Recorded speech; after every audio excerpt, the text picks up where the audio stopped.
Ladies and gentlemen, welcome at this Studium Generale program, Reset Your Student Life. We're going to talk about bad habits, the future of love, and the anthropology of loneliness. Welcome, of course, on behalf of Studium Generale. This session had been organized in cooperation with students of CMR, Milan and Michelle, OSS, Joy and Anne, DICE, William, and the minor Addiction Care and Technology, the minor General Development, and the Academy AMM. My name is Richard, I'll be your moderator.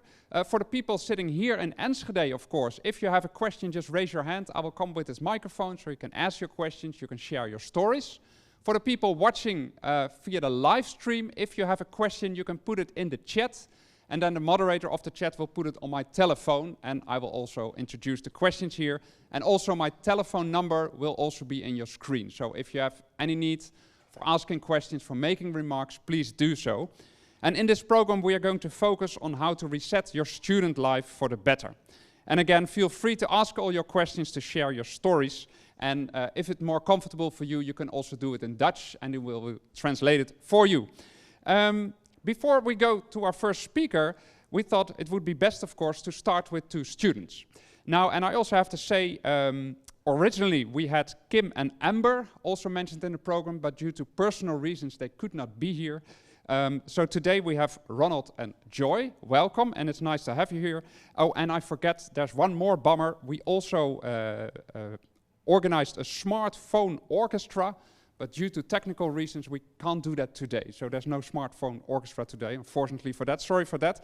But let's start with Ronald and Joy. Yeah, sure. Thank you for being here, and thank you also for sharing your story. Yeah, sure. Now, I said, yeah, bad habits. It doesn't really sound like a bad habit, but we're, of course, going to talk about your story. Ronald, let's start a little bit with your story, and can you take us back a little bit in your life and to where you're standing now? Sure. I think it's a good point to start where everything already started. Like, I had like a slightly different life than the most people I know. For 7 years of my childhood, I lived in several foster homes where I had no or little contact with my parents.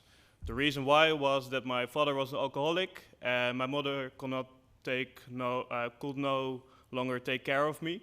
And for that reason, I had to move out and live with someone else, like other parents I didn't know.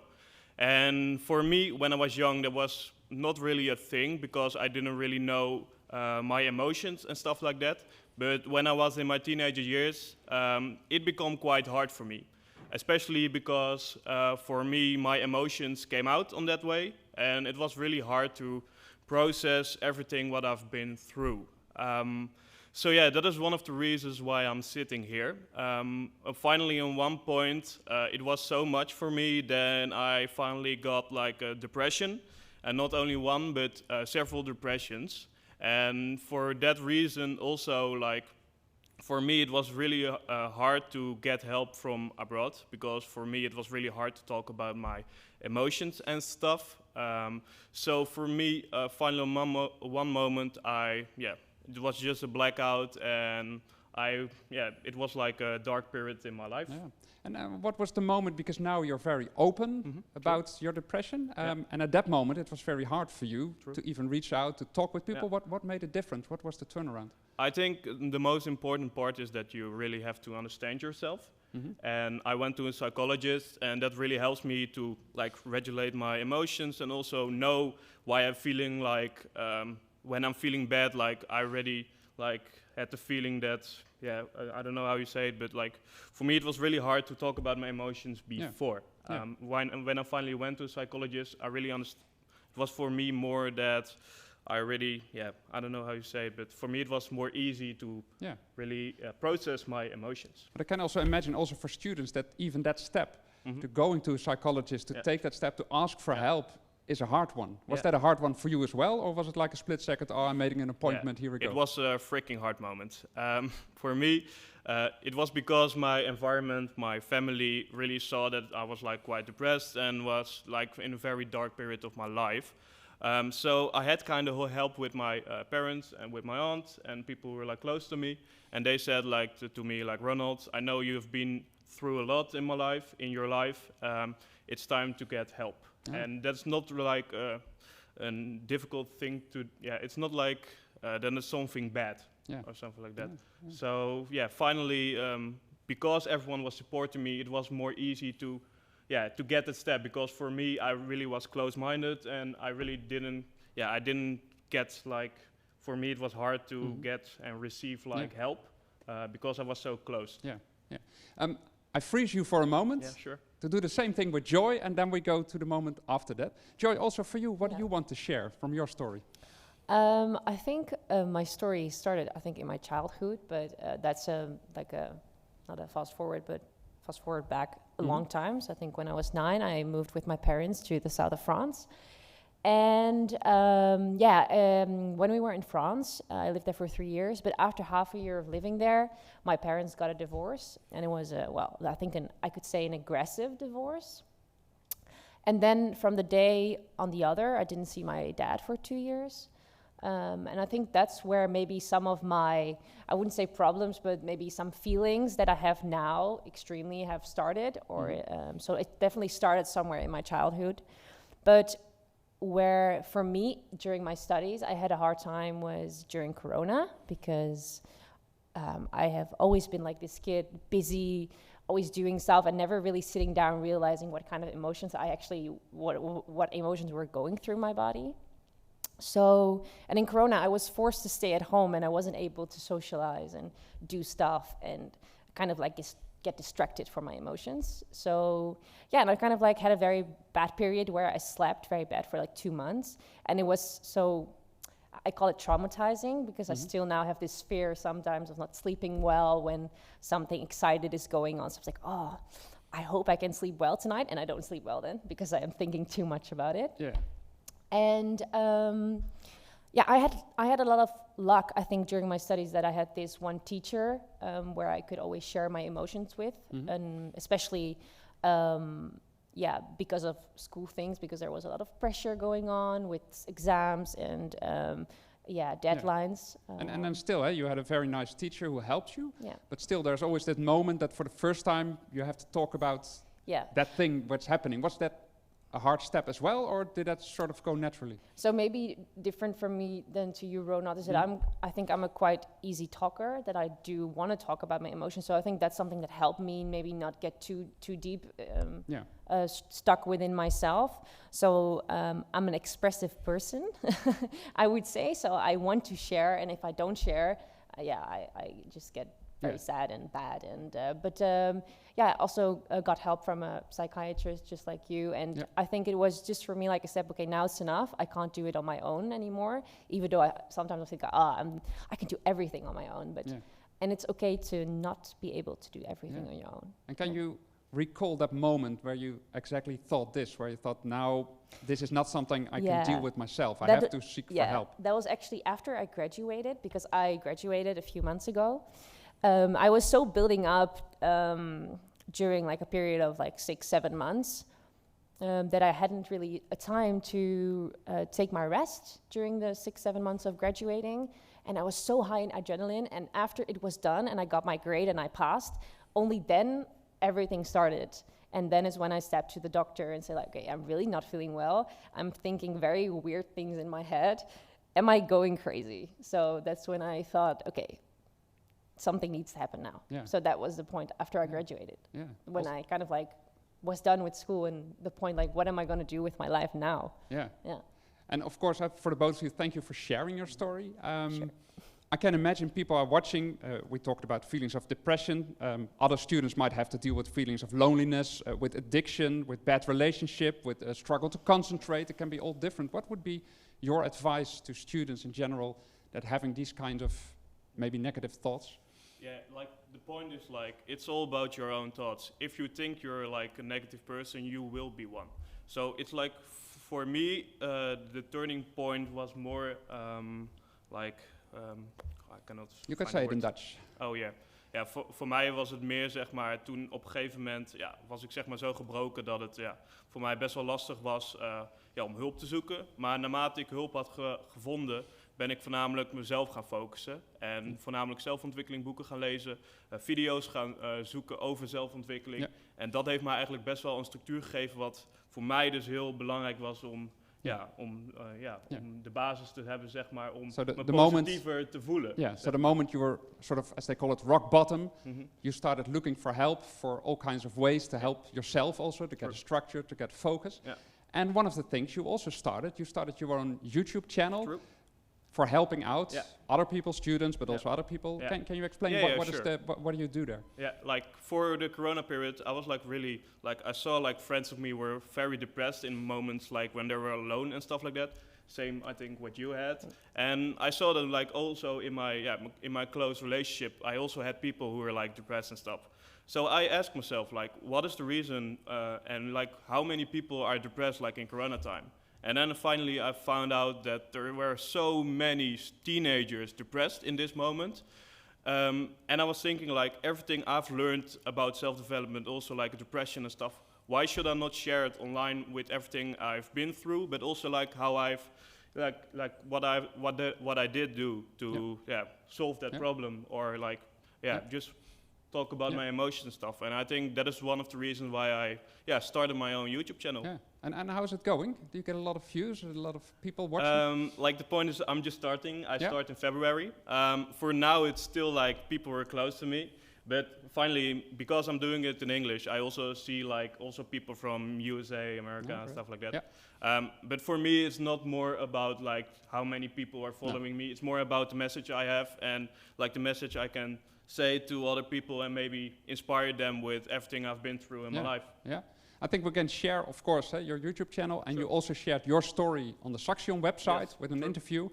Now, Joy, also to you, we spoke before this interview, and you said that some ways for you that really helped you were things like sporting, cooking, always go to the same time to bed, a routine, and also meditation.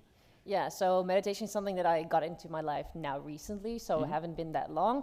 But so I really felt like I was disconnected, like I was out of balance with myself.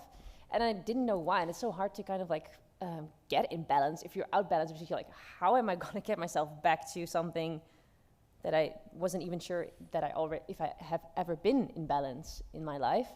And the connection between my mind and body was so disconnected. And with meditation now I'm slowly, because I'm doing it steadily, you can't say, okay, I'm gonna meditate 1 hour. So I started with like 5 minutes, now I'm going to 10 minutes, and now I'm at 20 minutes. So small steps. Yeah, very small steps, because you should not be, if you maybe try it first thing off an hour and it doesn't work, or you don't know how to meditate. And you disappoint yourself. Then you disappoint yourself, and you're like, you'll stop. And that's the thing that they advise you also not to do. So I'm using the app Headspace to kind of like get guided meditation. And they have amazing basic courses that you can follow. And it makes me feel, actually on the train on my way to here, I meditated because, just knowing that it's going to be a lot of tension, maybe emotions, and also to calm myself. From another perspective, because you are now also a trainee for Saxion, for student well-being. Yes. And from that perspective, what would be your advice? Yeah, so as I'm a trainee on the topic well-being, because we know nowadays that so many students struggle with this, with well-being in all different kinds of ranges and problems. I would say for me was very important to not every student is the same and everyone needs something different. So I wasn't that typical girl that wanted to go out partying, and that is fine if you do want to go out partying. But I was more like someone that would maybe sit in a small community or do something with my hands. For example, I'm doing a lot of ceramics now, so I make my own cups and plates, which is, it's for me really calming, or I like to work in the garden. So every student has different hobbies, and they don't necessarily need to, kind of like be connected to your studies. So, and I think it's so important to be able to find your own way. Find your own way, and don't mind if you're not like the guys who are going out and drinking beer and wine the whole time. Because I hated that. That's find horrible. the things that suit you. Find it for me. Also another perspective, what would your advice be to students who maybe not have those feelings for his or her himself, but for others? For example, you have a roommate who's struggling with a depression, or you have a friend. What would your advice be? Like the point is, for me, I also had like a roommate who were depressed, and she was very, very in a dark place. But we were like talking with each other without her, like we have to do something to like help her in that sense. So I think it's very important, especially when you're depressed, you don't really see benefits from everything. I think it's very important to say like what is really going on with her, and then we are like worried for her, and then it's okay then to have help. I also had like my family and stuff who helped me with my depression. So I think it's really important not to like wait with it, because like for me, like if it was longer, if I had to wait how longer. can you start, for example, in your view, how can you start a conversation? Because I can imagine if you're not struggling with depression and you're young, it's very hard to think, what are you feeling? What's a good question? What's a bad question? What can I say and what shouldn't I say? Yeah, true. I think like it's important to have help. And the point is like, if I'm like a roommate or something, I cannot like solve everything for her. But we can help her with little steps to say to her like, it's okay to go to a psychologist to talk about your emotions, because I know how it felt. And because I can relate with her in that moment, she knew she had to do something with it, because it's also my story. And I think that is one of the powerful things to do, is just like talk to her, but look out like with her real emotions. Don't force her to do anything, but just say like what can be the best option for her. And maybe also talk about with her parents or close friends who understand the same as like we were experiencing with. Always stay connected. Joy, also finally for you, the same question. What would your advice be if it's not you, but if it's about a friend, if it's about a roommate? So if you have a roommate, I think it's for me, it helped to kind of like explain to my friends and parents that if I would share my feelings, I wouldn't ask them for a solution, but I just want them to listen. And I think that would be an advice, like if someone is sharing their feelings, don't get like, don't put them on yourself or don't get negative yourself, but try to listen. And sometimes, or most often, that's enough to just have a listening ear and not necessarily, give them all these solutions. Not your solutions, but just like you're a good friend, you're the parent, you're the daughter, whatever you are. I think that will be my advice. Thank you very much for sharing your story and also for your advice. No problem. Thank you very much. Thank you.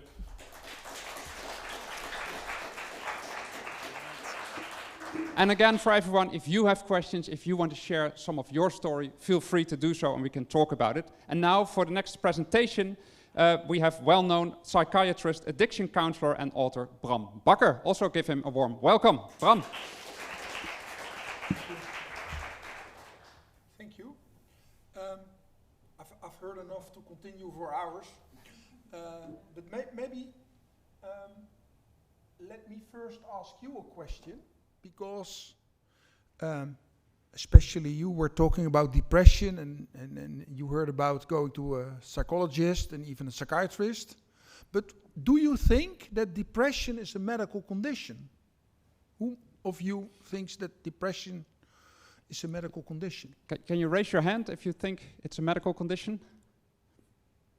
And about one third? It's not about the right answer, but it's intriguing to think about it. And what I want to do with you is start with sharing that my idea is, and I quit being a psychiatrist, and I think it's good to explain to you why I did it, because we need to discuss what is depression.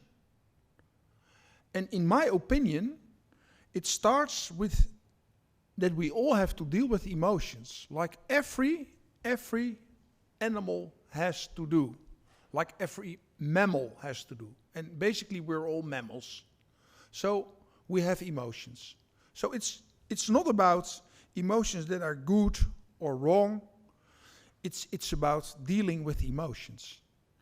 And a condition that we call depressed basically means nothing more or less than difficulties to deal with emotions. And that emotions can be hard, can be complex, can be due to adverse experience earlier in life. That's what psychologists calls ACEs, adverse childhood experiences. It's too difficult, but that's what you're telling us already. So it started pretty early, and at some point you became depressed. And we cannot say easily, well, that has to do with how you grew up and your father being an alcoholic. It has to do with your history. And we all have a history, and we all have emotions. And the emotions that we're experiencing are part of our history. And what went wrong in psychiatry, and that's why I gave up being a psychiatrist, is that we left the history. So what we're doing is we look at a condition and we say, well, it's depression, it's panic disorder, it's addiction.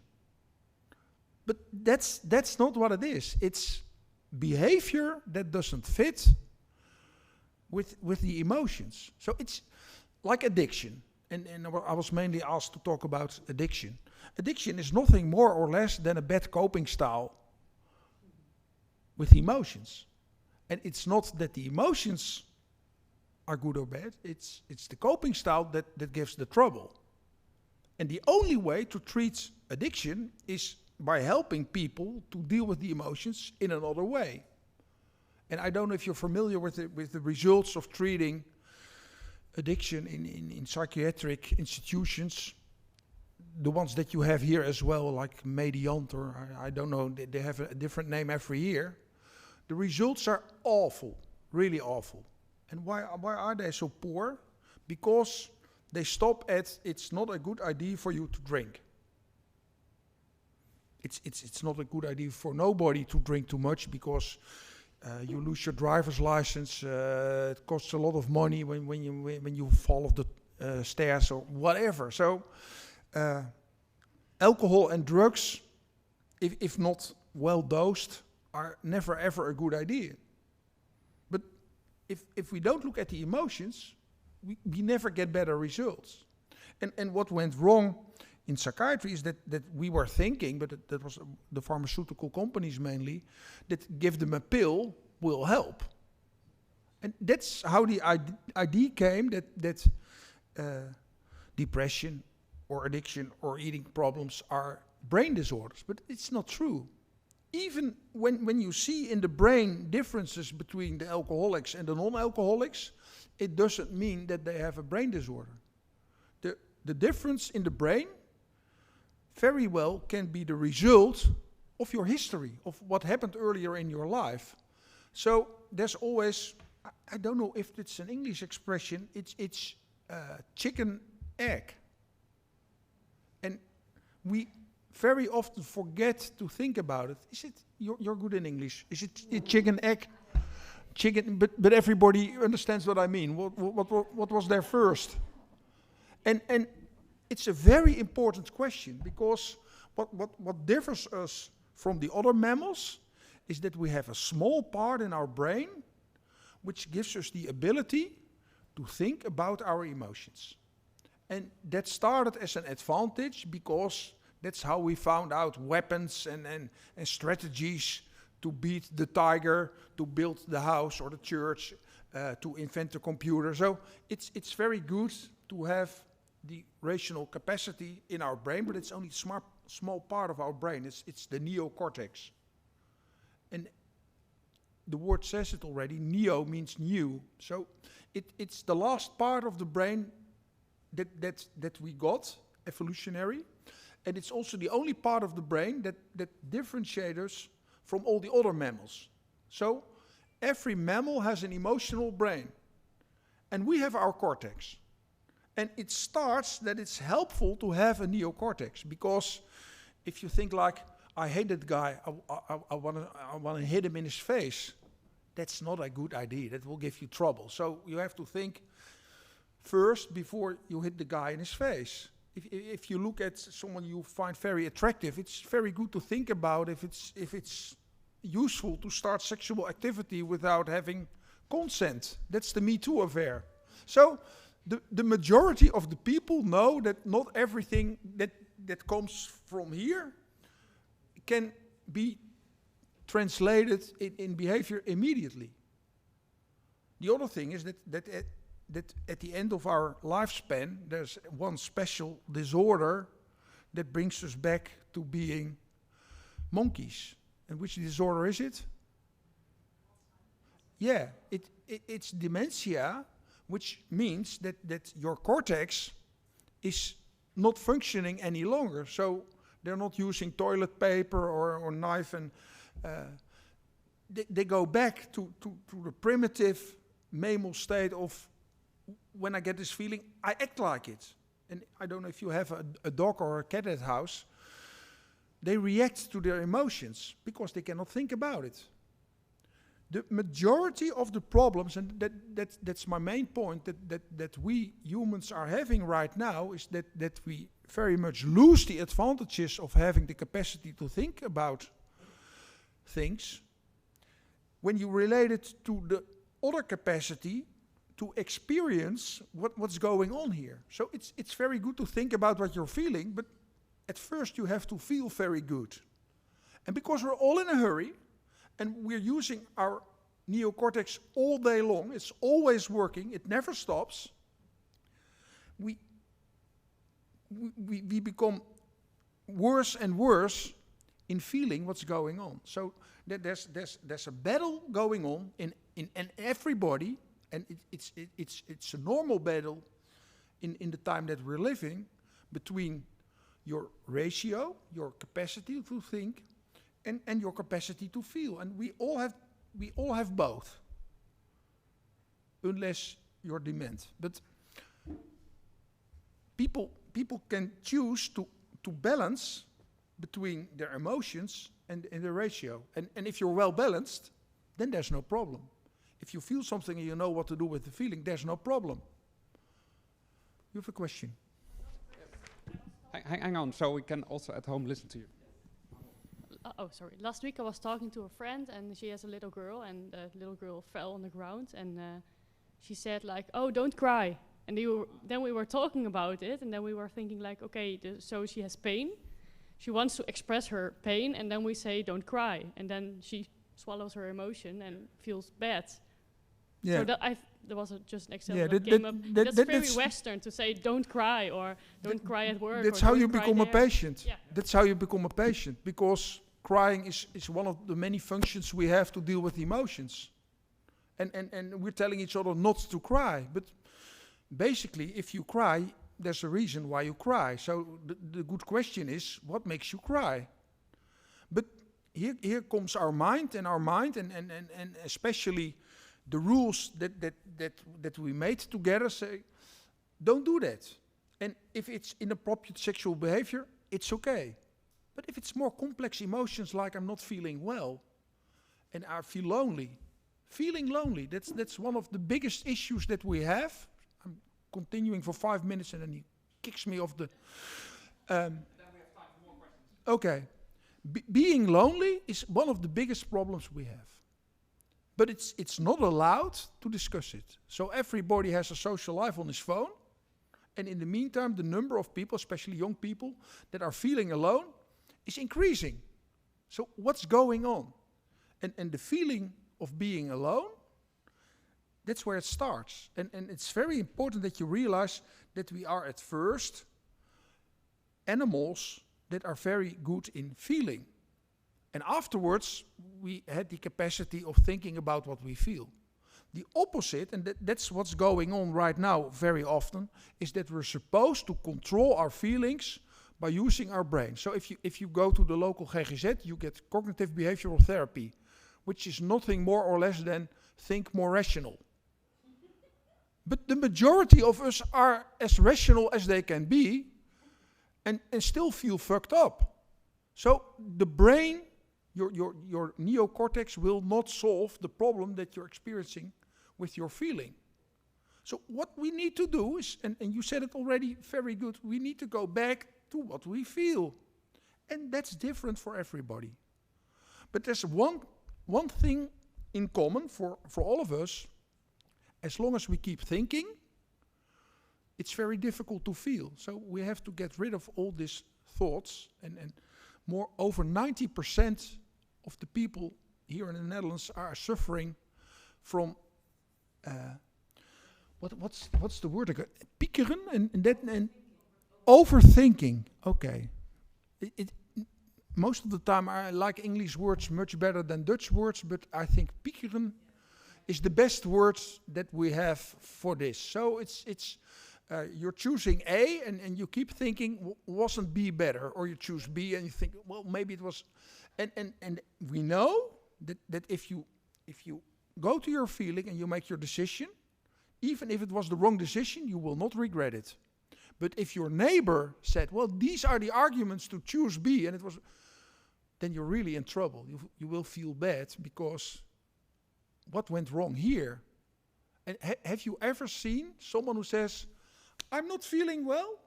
People say, I don't feel well. Because what we feel is here, and what went wrong is that we focus mainly on this part, especially on our neocortex. But we're all very intelligent. We all know how to use our iPhone. We all know how to use Instagram. Is there any proof that our lives have become more easy or that we have become happier people since we have mobile phones? Not at all. Especially if you look, for example, and this is an extreme example, suicide rates amongst young people have increased since the internet, and even more since the introduction of the mobile phone. So the difficulties that we're experiencing in going back to what we feel are the proof of the success of all the companies who distract us from our feelings. Because the whole time you have to be in control, in contact. And if you forget your phone, you get a panic attack because you think, well, I forgot my phone. How good is it to forget your phone? Because then you can experience different things. And we have to get back there. And the problem is not, for one time back to the addiction, the problem is not that you're dealing with emotions by taking alcohol or drugs. The problem is that you don't feel what you need. And if you're feeling good, you know what to do. And everybody who's drinking too much knows that it's too much because you can feel it. What we need to do is discuss our feelings. So I love your idea about a YouTube channel because it's pretty basic. Sharing is caring. And that goes back to what we feel. That doesn't. And the last thing, and then he kicks me off. We very much think that you're weak if you share emotions, and that's not true. I don't know nobody, but you have to say it if it happened to you, but I don't know nobody who was honest about how he or she felt, and people started laughing at him or her. That's not how it works with people. People say, it's courageous to tell that you're depressed. Isn't that true? And that's what we need to do. We need to share our emotions before we think what we are obliged to do by Apple or Google or... Yeah. It's time for questions, but first it's time to say thank you, Bram Bakker. Yeah, thank you very much. And there are several questions here and also on my phone. And the first was, of course, about addictions. Yeah. Because that's also what you're talking about, bad habits and addictions. Yeah. When do you know an addiction is an addiction? Because you said you know when you drink too much, but I can imagine for some people, they might still be, is this a bad habit? Is this an addiction? Or is this just having a nice drink every evening? Yeah, it's a technical problem that we're having. The committee who made the criteria for psychiatric disorders decided that addiction does relate to alcohol and drugs and sleeping pills or whatever. Yeah. So to substances. Yeah. And they also decided that addiction in behavior, like gaming, watching porn, is not addiction. And what do you think about that? Of course it is addiction. It is, I wrote a book about addiction, and it was called Mateloos. In English it's beyond measure, and beyond measure is the problem. So it's not wrong to drink, it's not wrong to game, it's not wrong to watch porn, unless it brings trouble. Yeah. So the criterion for calling behavior abnormal is, does it give problems? If you're gaming and you're not doing your study anymore, then you're having a problem. And someone else asked, so you said, I don't want to be a psychiatrist anymore, but shouldn't you be a sociologist then? Because what is a problem is also maybe socially defined. Well, we once had a choice in psychiatry what we wanted to be, and you had this good old guy called Freud, and he was only promoting psychotherapy. So he thought you have to discuss with people their history, and I strongly believe that we lost a lot since the Prozac guys took over and said as well, give them a pill. Yeah, it's sociology, it's philosophy, it's exactly. And what would your advice be to students who are suffering from these bad habits, who know that they might drink too much, watch too much porn, are gaming too much? A YouTube channel, a book, a film. There are so very, very, very many things you can read or look at that will help you to understand what's going on. Yeah, and don't go to pills. And share. Yeah. Share with other people. And I see another question there. Yes. Yeah, so I'm wondering if, for example, because we're talking to students today, how can school better implement your way of thinking, of better connecting to your feelings? Because I feel like, for example, I was thinking about it today in the train. I was like, okay, I'm going to meditate in the train because at school there's not really a place where I can meditate. So I was like, oh, shouldn't there be like a meditation room at school, something like that? And so how can we implement your way of thinking of more getting back to the feelings? That's good question. Yeah. There's one important thing, that there's not the recipe for everybody. So as a student, I was already suffering from ADHD, but the Ritalin wasn't very popular by that time. So I invented running for me. So I'm a marathon runner for 40 years. And I in the meantime, I've discovered that it's also a disorder. But there was a time that I thought everybody needs to go running. And that's not true. It's good for some people and not for other people. So my advice would be, give people as many options as possible to do something that's good for them. And that can be gardening. That's what you mentioned already. Also very good is fishing. Fishing is mindfulness for middle-aged men. Yeah.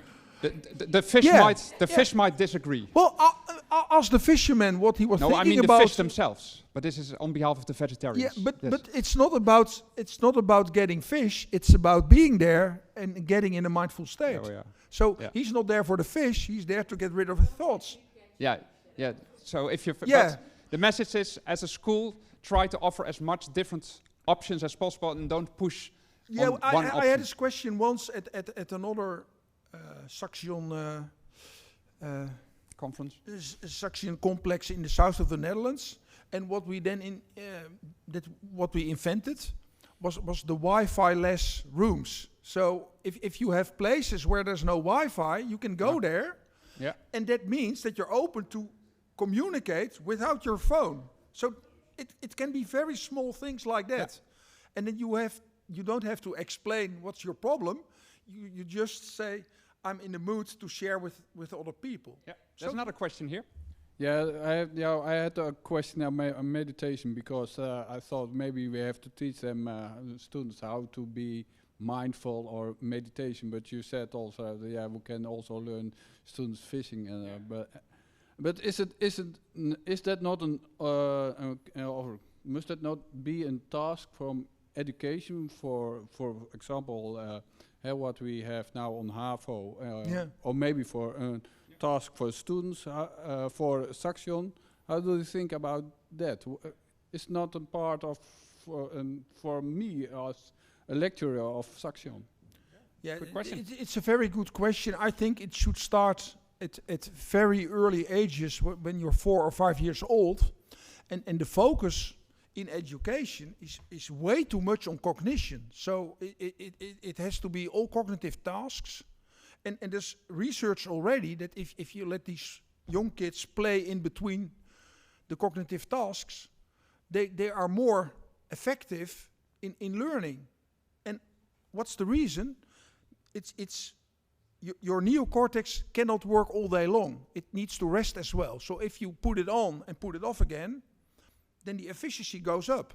And what we need to do is less focus on cognitive capacities and put more focus on...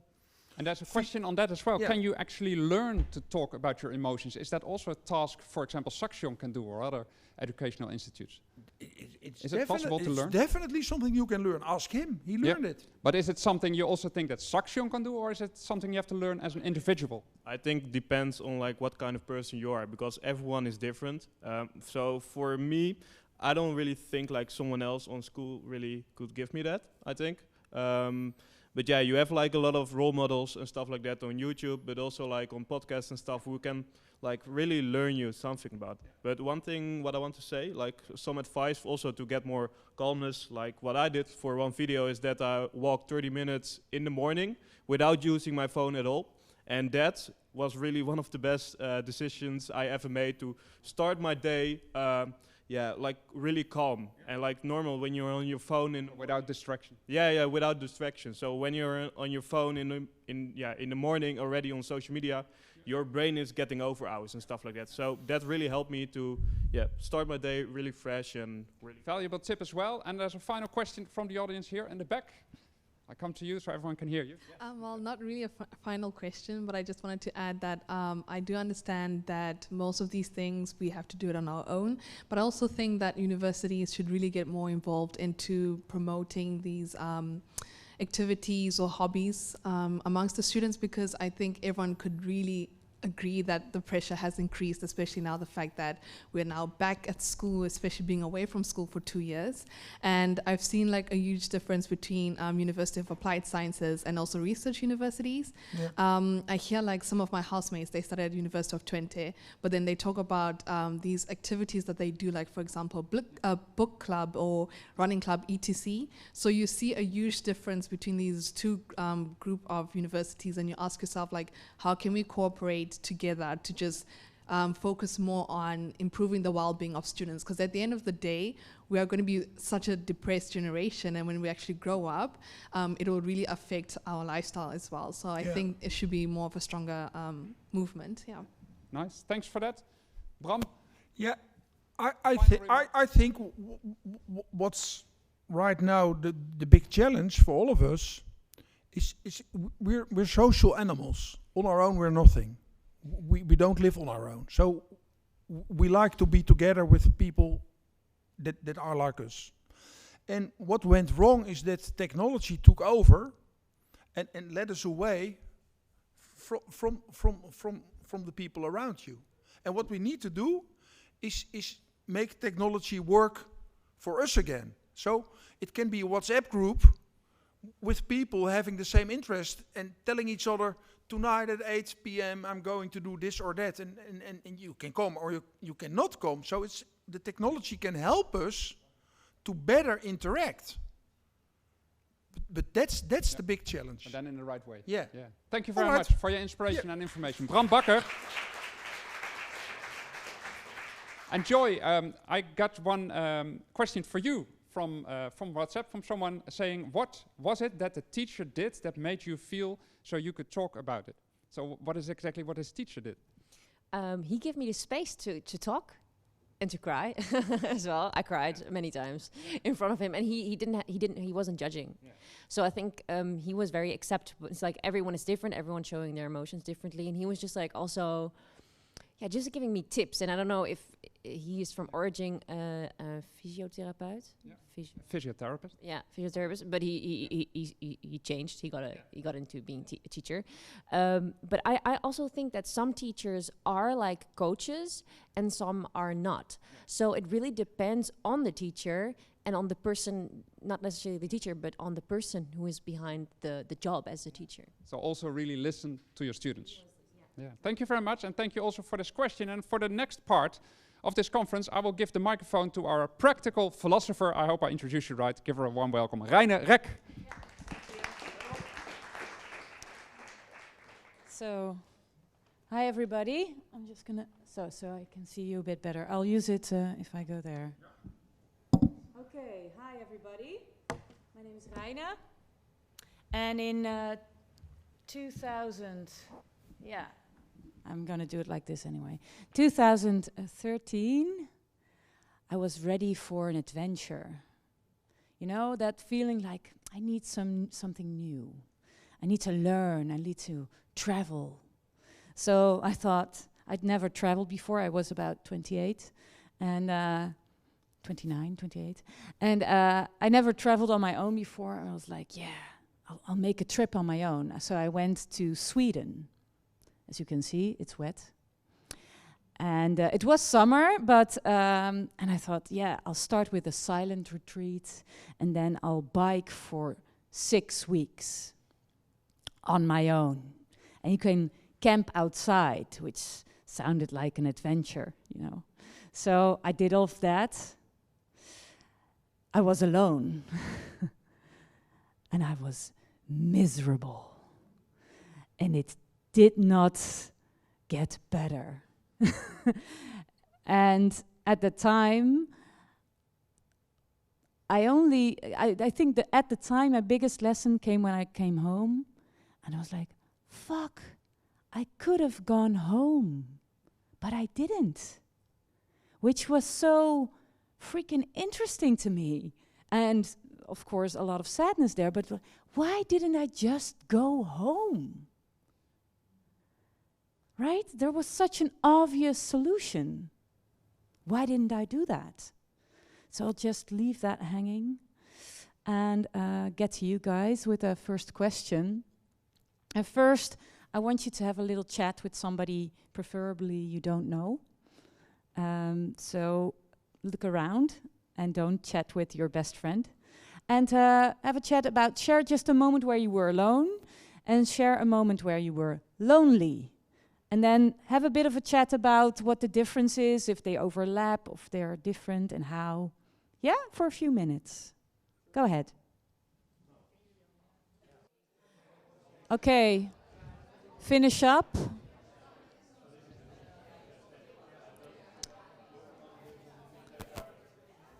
Yeah, finish up your conversation, please. Yeah. Just got a warning, like people at home, I'm not forgetting about you, but yeah, I can't really make you talk to anybody unless you can make breakout rooms or something like that. No, well, then meditate on the question. I'll make it not too long. So and if you have a reaction at home, let us know. For now, I want to get back to you guys first. So what did you find out? Is there, what's the difference? What's the overlap? What's your insight? Anybody? Yeah, go ahead. I think the first one, alone, is more like when you're literally alone in a room, for example, but you don't have to feel lonely. Yeah. But when you feel lonely, you can be that you're not alone. So what's going on when you're lonely? Lonely is more negative, in my opinion. It's more, yeah. Okay, and alone, not per se. Not necessarily. Anything so negative, but do you have a negative one? No, a review or something to add. Yeah. Like the point, like I was talking with him, and what we see, like we were quite stubborn to talk about our emotions, even with our own situation.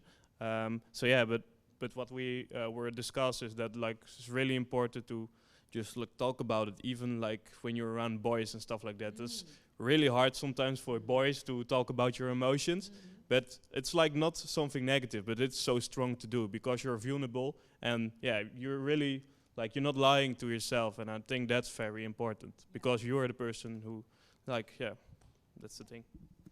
Okay, so you're talking more about the worth of sharing.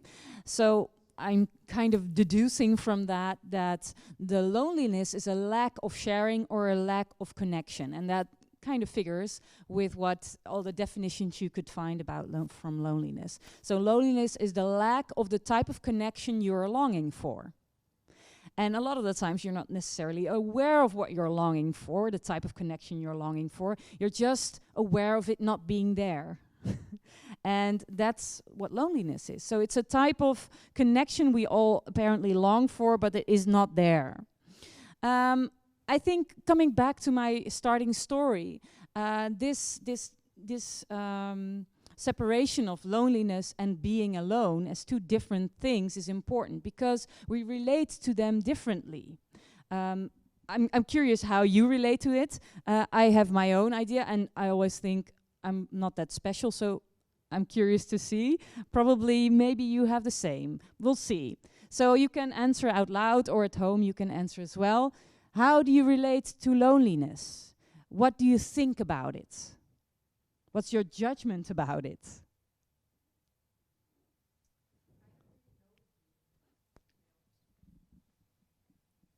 Yeah, I don't really know the feeling, to be honest. No? Because even when I'm alone, I'm still connected to myself, I think. That's a great clue. I'll get back to that. Yeah.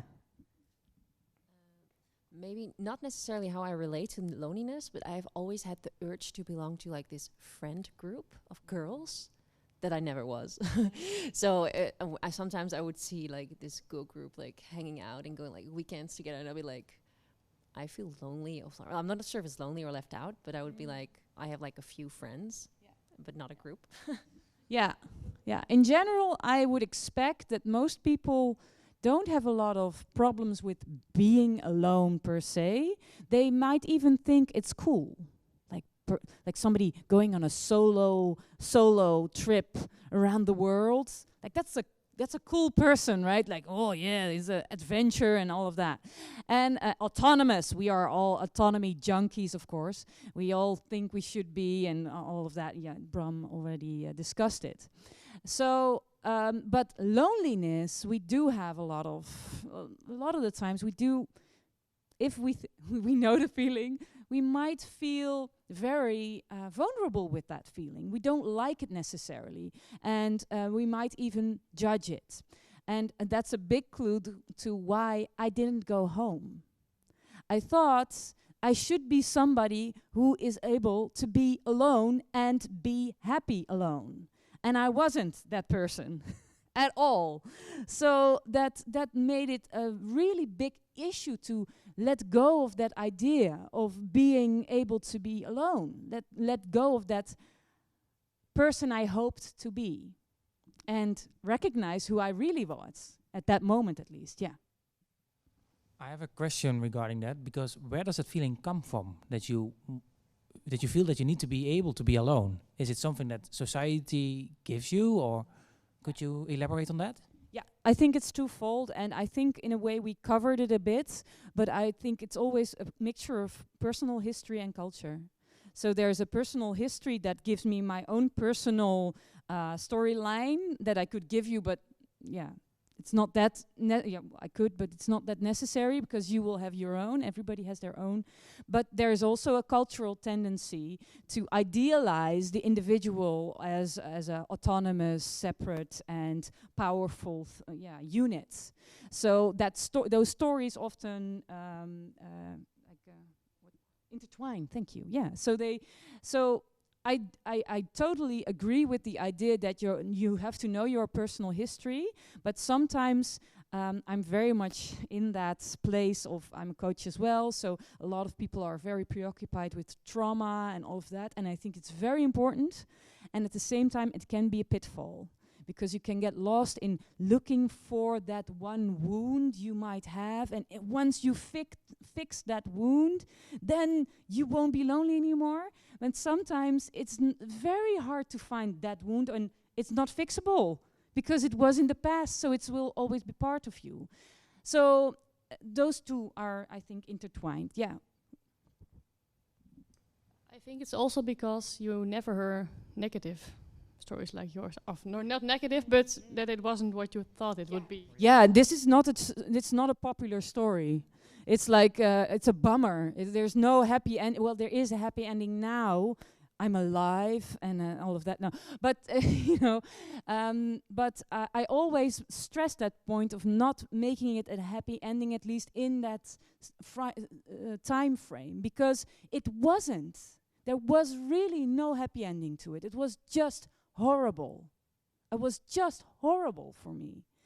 And before I go a little bit further into that aspect, I wanted to, because I use myself openly because I think it's an example to understand it better. But in the end, you have to find your own experiences to fill in the places where I tell mine. Let's get back to a bit zooming out and looking at loneliness. So we can get more exact on what it is. There's actually two main forms if you look into the way people think about it nowadays. There's social loneliness and there's emotional loneliness. So the social loneliness has to do with a lack of connection of a network of people who can also help you with practical things, people to have fun with, people to just do stuff with. It's, I think, a little bit related to your example, Joy, right? Yeah, so you wanting to connect to a social network. The other one, emotional, has more to do with Ronald's example. Ronald? Yeah, I'm saying it right. Okay, so that's more of maybe there's all these people there, but you cannot connect on the emotional level. And somehow, maybe you just never experienced it.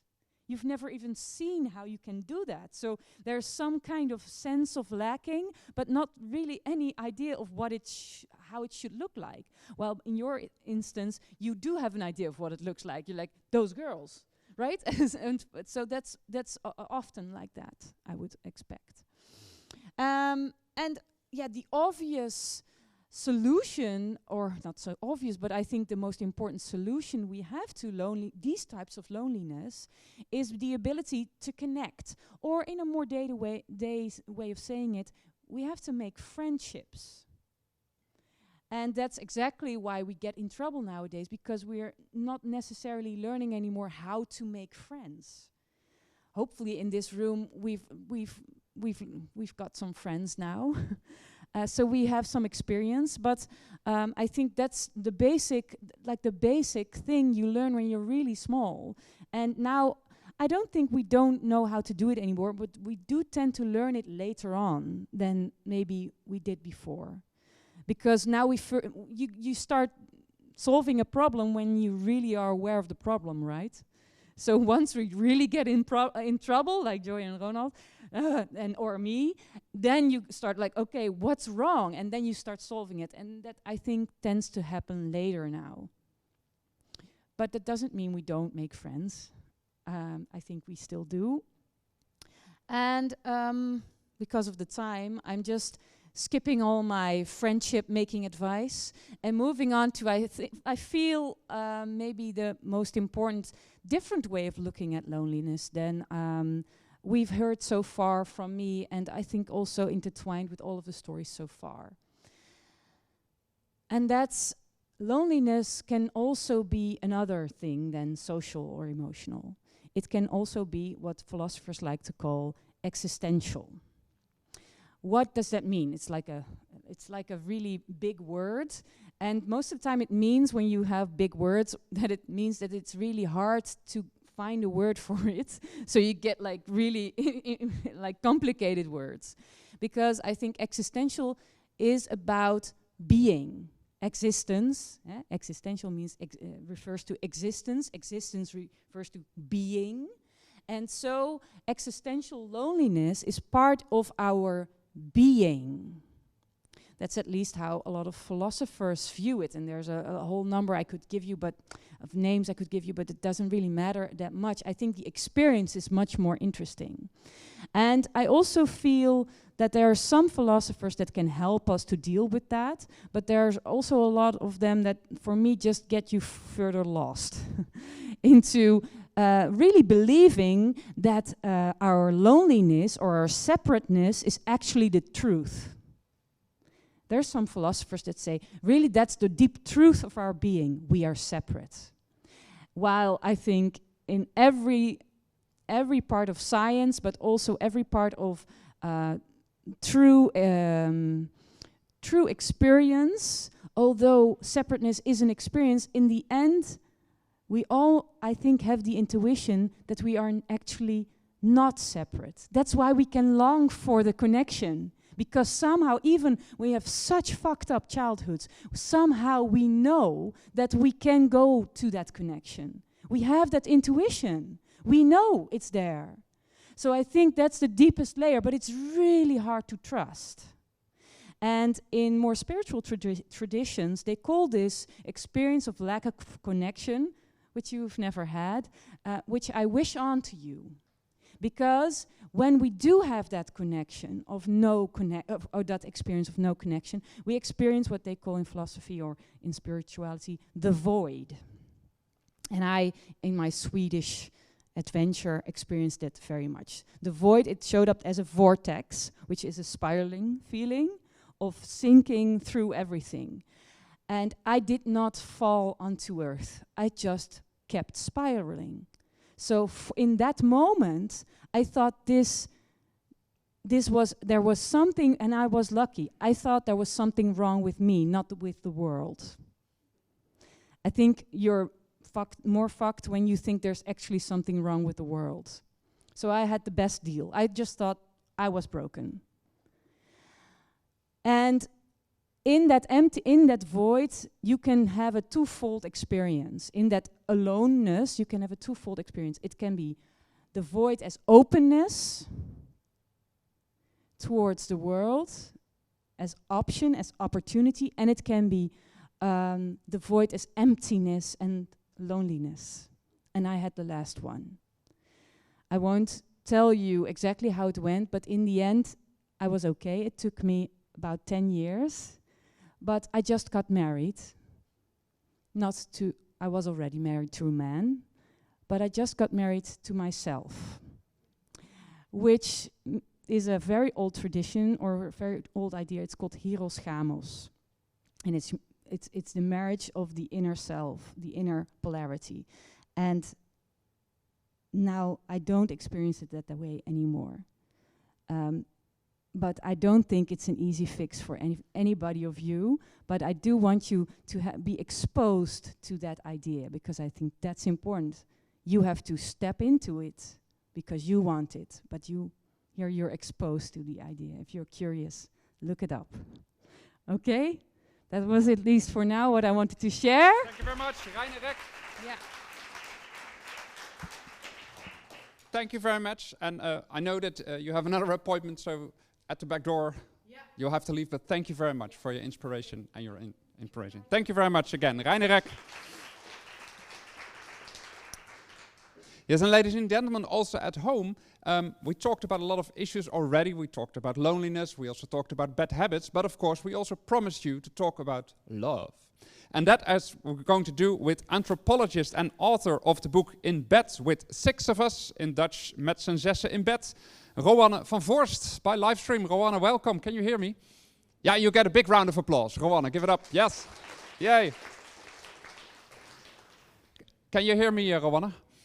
Absolutely. Yes, we can't hear you. I hope that will be fixed. But can you please introduce yourself, who you are? Yeah, I should not be on mute, so hopefully you can hear me now. Yeah, now we can hear you. Yeah. Oh, that's good. Yeah, that's yes, so you already did it for me, but I am an anthropologist, and I am a bit of a weird anthropologist, because if you know the profession, you probably know that it's social science from the inside out. So it's people who, like me, live amongst the people that you're studying. You're trying to understand the social behavior.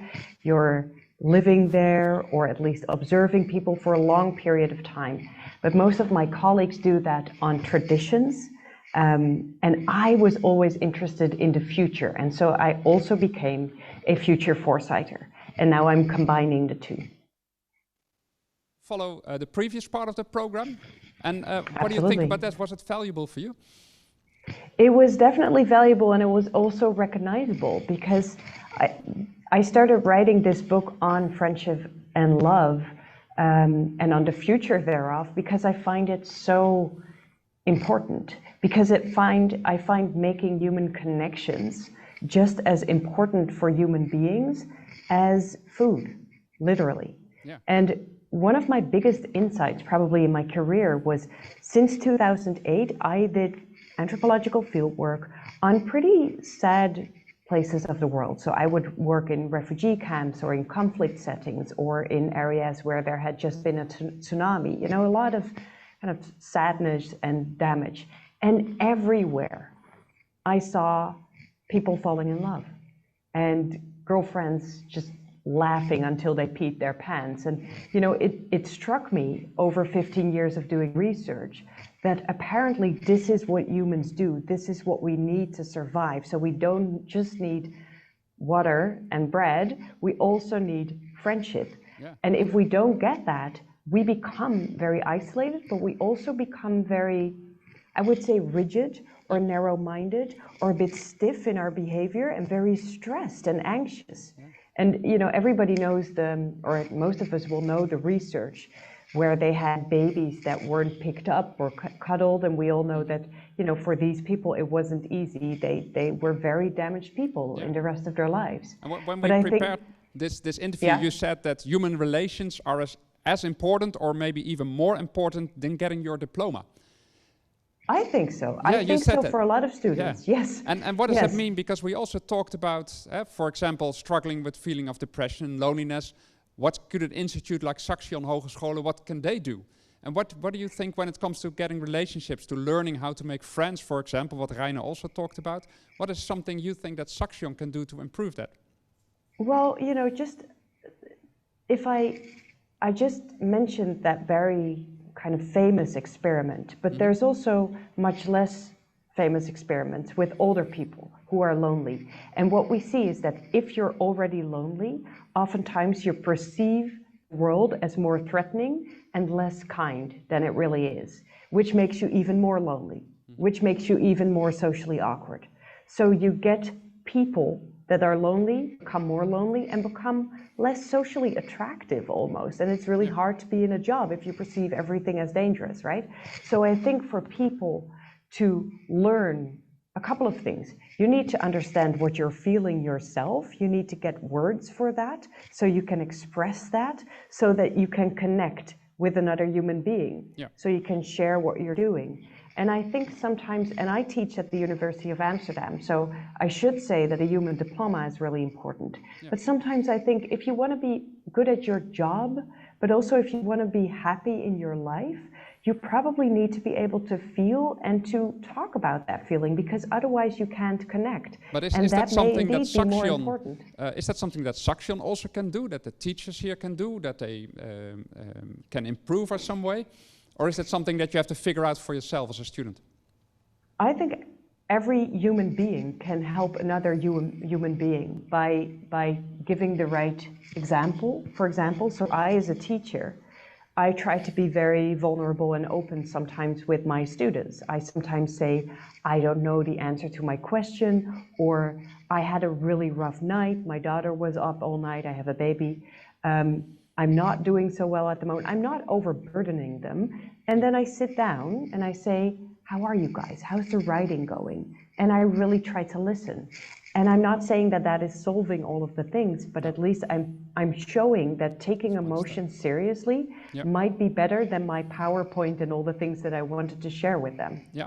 Now, another aspect, of course, when it comes to loneliness, I think a lot of students will have struggled with that. We also heard the story from Joy during Corona.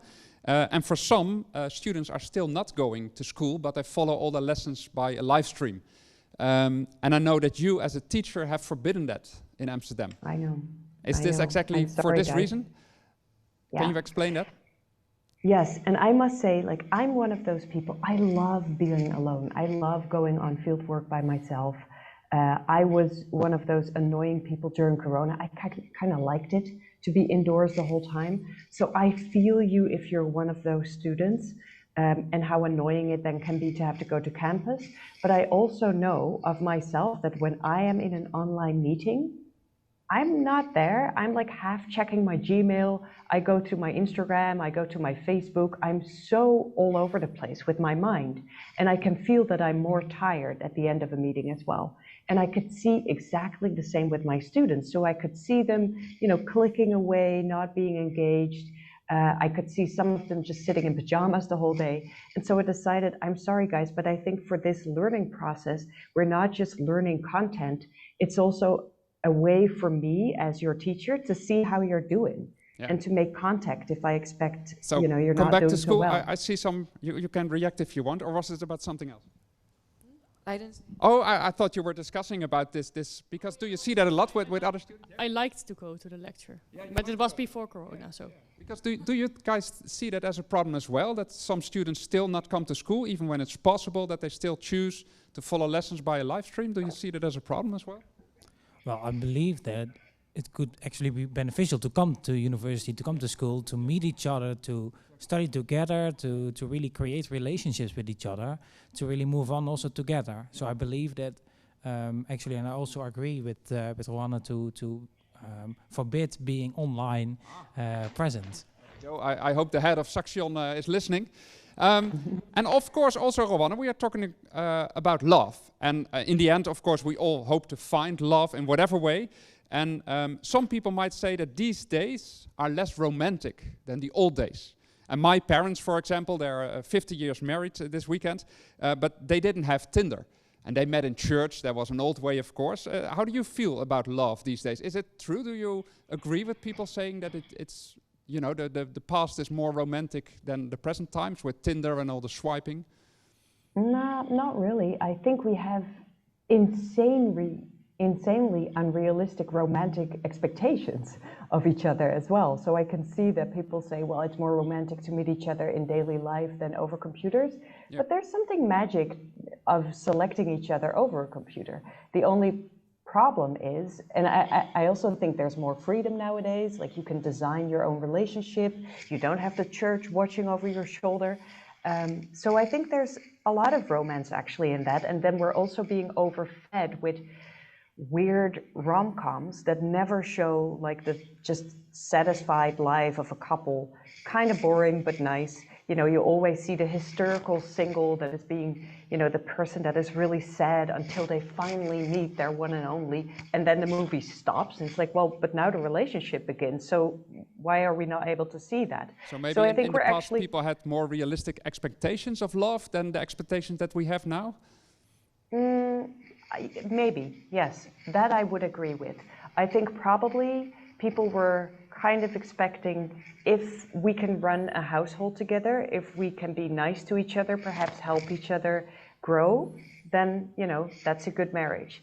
And nowadays, I don't know how other people are, but I want my lover to be my best friend and giving me advice, and then also I like to sport with him, and I want him to be the father of my child, and I want to have splendid sex, and I want to party.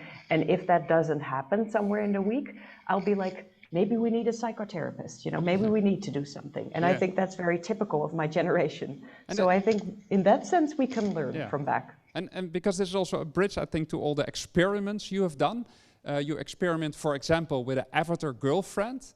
Yes. Can you maybe also elaborate a little bit on that? And there's also a question from someone asking what kind of technology to improve human intimacy did you find most interesting and why?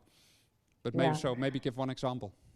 Yeah, so first of all, you can see me on that photo, that creepy guy, right?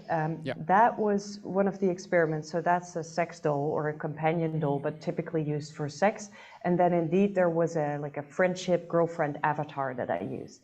And I think the avatar was very interesting because it was an artificial intelligence and it actually worked. For a couple of weeks, I really engaged with her on a daily basis. She would write back to me and ask me things like I had filled in a form, very long, so she got to know me. And then note that I'm calling her a her, which already says that I thought of her as a person. And then she would ask me like, how was your day? How did that presentation go? How was Saxion today?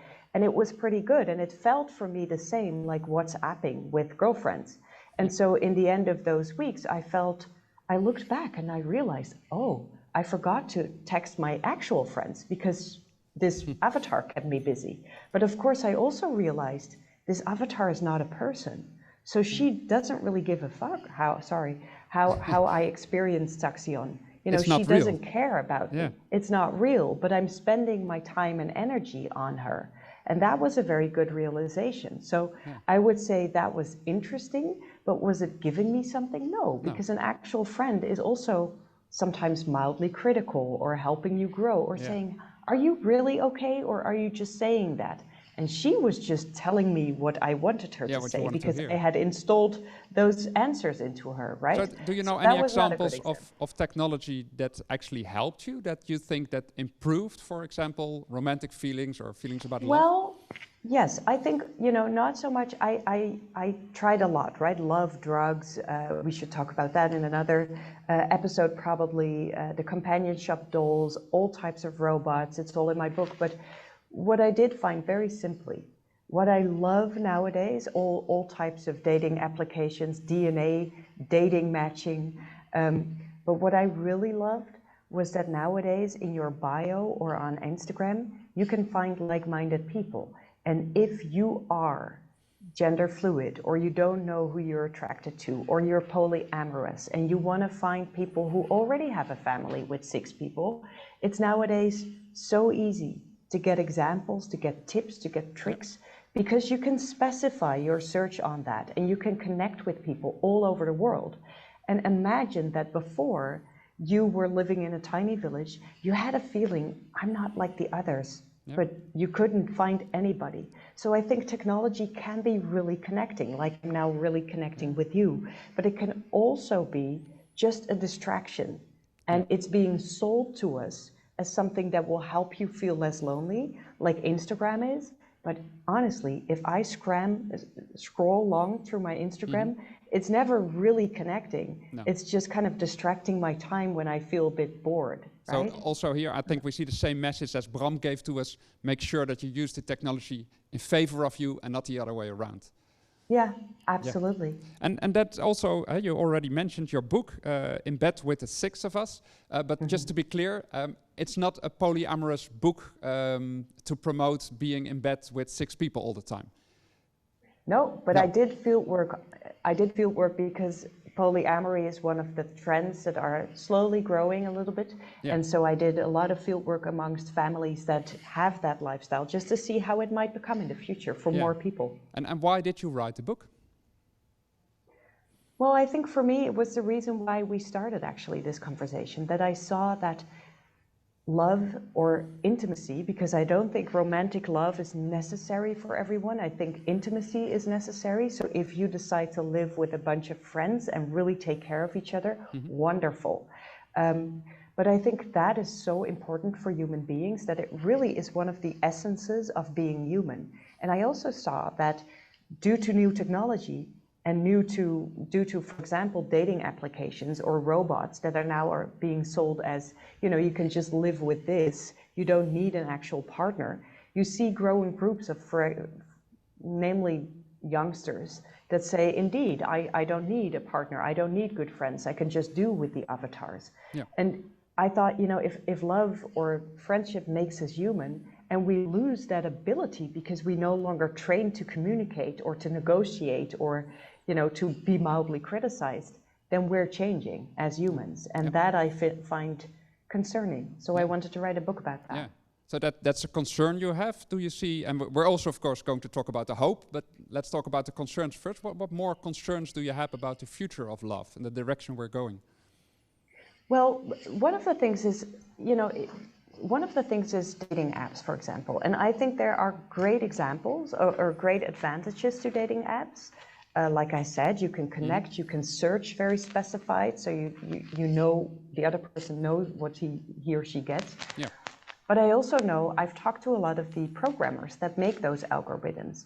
And what I see is that there's this aura of objectivity around an algorithm, right? So you have a feeling that this thing has a really special kind of way to connect people. Yeah. But if you really look into it, oftentimes it's only 5 factors. It's a really simple algorithm. It's sometimes built by students that have read literally 3 articles about love. And so they will use the articles to say, okay, so we added political values and the music style that people love. And that makes the connection. But you feel like, oh, this is really good, so you look at this person with specific eyes, but you no longer see who was deselected for you. So that is one of the things where I say, let's be critical here and see, you can use a dating app, but also don't forget in the street to just look around and speak to people, or to, I have students who say, I've unlearned that. I don't want to flirt in the street. It feels too vulnerable. I'm not going to offer somebody a drink. What if this person is already taken? So Saxion should also, Saxion should offer fishing lessons, but also should offer flirting lessons. Definitely. I think we should offer ourselves flirting lessons. Flirting, and it doesn't have to be romantic, right? It's also little talks on the street. Yeah. Then another question that's coming in. Thank you very much. Someone said, I read that you found the relation pill very interesting, but it's still medication. How do you see this in relationship to onmatigheid? So you know, taking the pills and then not having control over yourself. Yeah, well, I've tested a lot of love drugs, and on most I'm really, really critical because most of the drugs are nonsense. They're being sold to you, you don't know what's in there, might be dangerous. I took a couple of them without really understanding what it was. Or they're being sold as love drugs, but they're actually at utmost sexual drugs, which is fine, but it's a different thing. So don't expect that you can build a relationship from that. I'm also super against the promise of making drugs that you could feed to another person so that he or she will fall in love. I don't think that's possible. We don't even know what love builds. But I've also tested oxytocin and MDMA. I think a lot of you might have tried MDMA. And I think that we could consider that if you do that, not unwisely, not every week, because then it doesn't work either. It doesn't work in your brains like that, and you get really sick. Yeah, but if you would do it once a year and you have an intention with your partner and say, hey, we're going to talk through the relationship, I don't really see the difference between that and having a glass of wine together. It's both drugs, so if you do it wisely, I think you can do that in a wise way. And I also don't really see the difference between doing that and putting on nice lingerie or going to a hotel for the weekend. If it just gives a spark to your relationship, and you don't do it in any unwise way, then sure. Thanks. And there's another question. In media, you've said that you have problems with the demand of the Me Too movement, that they always say there should be consent before you have sex with someone. Can you maybe elaborate? Can you maybe explain what this problem is that you have with this Me Too movement and the consent that they're demanding? Well, I think the Me Too movement is great in many ways, as in if there's a dickhead that goes over borders, then of course, you know, this person should know this. Yeah. And it's really good that mainly women have felt open to talk about abuse. But I also think that it's a bit unsubtle sometimes. So I have particular problems with, one of the things is that if we have informed consent, like in Sweden, there's now an app where you both have to fill in, I consent to have sex with this person. Sex, in my opinion and in my experience, is a bit sensing your boundaries and learning what they are. And it can be a little bit messy. And sometimes it's changing during the sex. Like sometimes you want to try something out and then you feel, no, this was not for me. But that doesn't make the other person a bad person. So it shouldn't be some kind of McDonald's menu where you sort of tip in what you want and what you don't like. No, and it's not static. It's not a matter of, you know, at one point you give consent. It's a matter of being able to feel what works for you and what you find nice in that moment and being able to communicate. So I think it's about taking space. And especially a lot of women, I've come to realize, are not really good in taking space. They fake their orgasms. They will act like porn stars because that is what they know. And then they don't tell the guy that, you know, I'm not really liking that, or you can stop now. Instead, they'll fake an orgasm, and the poor guy doesn't know. And so I think much more important than only, you know, suggesting we have to fill in consent forms is taking up space, but also knowing what is good for you. That is my criticism only. And finally, we also want to talk about the optimistic trends and the hope for the future. What do you see on the optimistic side, on the sunny side of love in the future? Well, first thing that I really like is that we're getting older and much healthier. And so we also are able to have sex until we're like 80, 90 sometimes. And I find that such a hopeful, I've shared some stories of really old people who fell in love and also kind of rediscovered their sexuality. And I think that's so hopeful because I'm now nearing 40. My man is a bit older, so what if he dies at some point and I'm going to be alone for a long time? I'm going to be a sexually active old lady, maybe. You know, I think that's very nice for the people who are living now. Another thing that I really think is interesting is that you see more and more friends taking care of each other, and they also go to an accountant and say, you know, if I become ill, I want my best friend to be able to decide for me what happens, or I want to share my money after my death with my friends, or I want to share a house, like let's buy a villa with the 6 of us and make sure that we take good care and we're intimate with each other. And I think that's a very interesting pathway in a society where we no longer live in villages with our family. So we get to choose our own family and we make that formal. Thank you very much for sharing also your inspiration and your information. A warm welcome. Thank you so very much much. for having me. Roanne van Voorst. And ladies and gentlemen, here in Enschede and also people watching on the live stream, thanks of course for sharing your story and also for asking all those questions also here on WhatsApp. And finally, of course, we have some information from you from Saxion Hogescholen. When you would need help, when there's something you need, there's a slide with all kinds of information here. And I think that is very valuable to take in. Also, we will share the article of Ronald, so you can all read that. And also, I think, a link to your YouTube website, so we can all follow you and your stories, and also feel free to share this with other students. I hope this was insightful and inspirational for you. And of course, everyone, I will... Oh, there's one more question. I missed that, sorry. Oh, this is very important, ladies and gentlemen. Free drinks. Yay. Afterwards, for the people here in Enschede, there is a borrel. There are free drinks, that's just here around the corner. So thank you very much for coming here in Enschede. Thank you for watching. See you next time at Studium Generale. Bye-bye.